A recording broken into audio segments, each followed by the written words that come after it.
Hə. Yenə mən arxiv materiallarına əsasən deyirəm ki, 1930-cu il aprelin 15-dən mayın 15-nə kimi bir ay ərzində 180 adam güllələnir. 180 adam. 180 Sadəcə nəfər. bir ay ərzində. Bəli, bir ay ərzində. Hələ döyüşlərdə həlak olanları demirəm. Cansal demirəm, müqammət göstərdim. Yüzlərlə insana şəhət üsyanında iştirak ittihamı ilə həbs edilib uzaq şimala, Sibirə, Qazaxıstan çöllərinə sürgün olundular və onların da aqiməti yaxşı olmadı, əhəmiyyətli çəsin.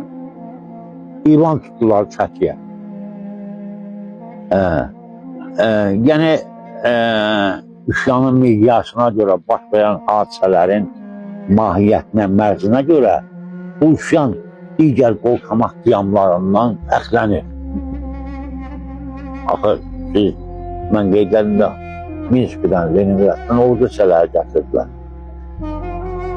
Ümumiyyətlə, Azərbaycan üsyanları da adla çıxardığı üçün bilinirdi ki, buradakı bütün Azərbaycana təsir edir. Bəli.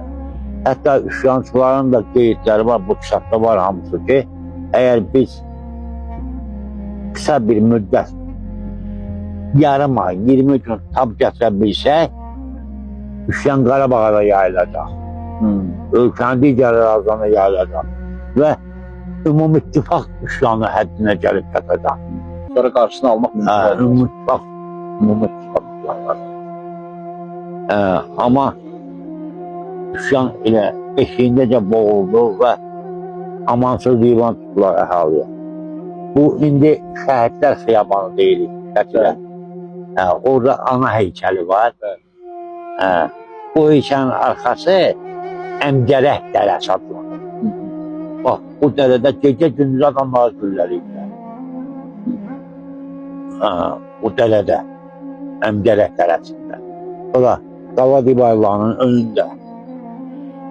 Sonra Zərcikdə, Göynük kəndində, Şabalıq kəndində, bəli, Baş Göynük kəndində, Dəhnədə, Böyük Dəhnədə əhaliyə divan tutublar.